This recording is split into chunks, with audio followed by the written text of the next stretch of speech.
நபி ஸல்லல்லாஹு அலைஹி வஸல்லம் அவர்கள் மதீனாவிற்கு சென்ற பின்பு முதல் உபதேசமே இதுதான் செய்கின்றார்கள். அய்யுஹன் நாஸ், மக்களே, அஃஷுஸ் ஸலாம, நீங்கள் மக்கள் உங்களுக்கு மத்தியில் சலாமை நீங்கள் பரப்புங்கள்.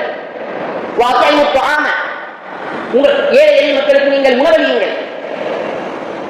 மேலும் ஸல்லூ பில் லைலி வன் நாஸ் நியாமன், மக்கள் எல்லாம் தூங்கக்கூடிய அந்த இரவிலே நீங்கள் எழுந்து இறைவனை வணங்குங்கள்.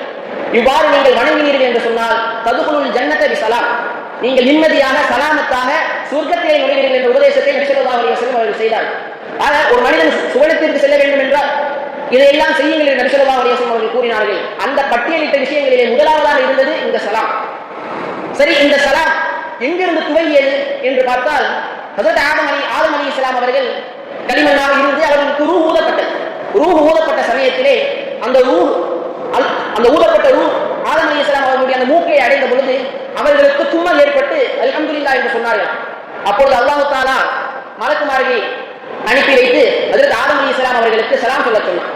அப்பொழுது மலக்குமார்கள் ஹஜ்ரத் ஆதம் அலைஹிஸ்ஸலாம் அவர்களுக்கு சலாம் சொன்னார்கள், அஸ்ஸலாமு அலைக்கும் என்று. அதற்கு பதிலாக ஆதம் அலைஹிஸ்ஸலாம் அவர்கள் வ அலைக்கும் ஸலாம் வ ரஹ்மத்துல்லாஹி என்று கூறினார்கள். எனவே இந்த சலாமுடைய துவக்கம் ஆதி மனிதரான முதல் மனிதரான ஹஜ்ரத் ஆதம் அலைஹிஸ்ஸலாம் அவர்களிலிருந்தே இந்த சலாம் துவங்குகிறது.